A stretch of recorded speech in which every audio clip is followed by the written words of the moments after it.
This weekend, a significant number of probationary workers across various federal health agencies were notified of their termination via letters. According to reports from CBS News and other sources, these letters cited that the employees are not fit for continued employment due to a perceived mismatch between their skills and the agency's current needs. This drastic measure is part of a broader initiative by the Department of Health and Human Services aimed at cutting down on probationary staff, as directed by the Department of Government Efficiency Task Force, informally known as DOGE, which is led by billionaire Elon Musk. Probationary workers typically have less than a year on the job and are subject to easier termination compared to permanent staff. Initial estimates suggested that over 5,000 such workers would be let go. However, not all received termination notices immediately. There were also errors reported where some individuals who were not supposed to be cut ended up receiving letters. The relevance of this mass termination cannot be understated.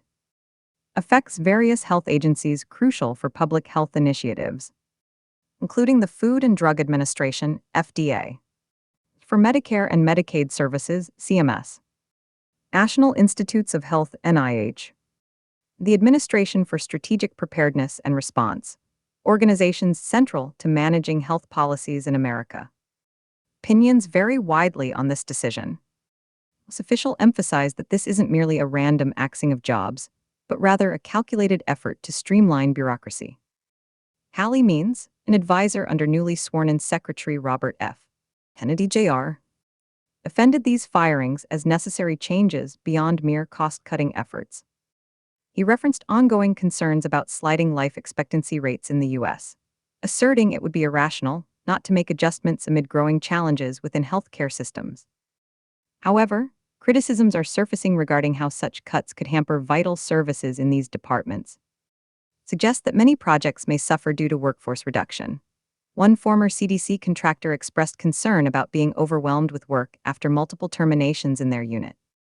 Furthermore, many affected employees had previously moved into government roles from academia or private sectors, often taking substantial pay cuts for what they believed was a stable career path serving public interest. Former NIH scientists expressed deep distress over the situation. "Words cannot adequately express how financially screwed I am," they said after being reassured by supervisors just before their termination.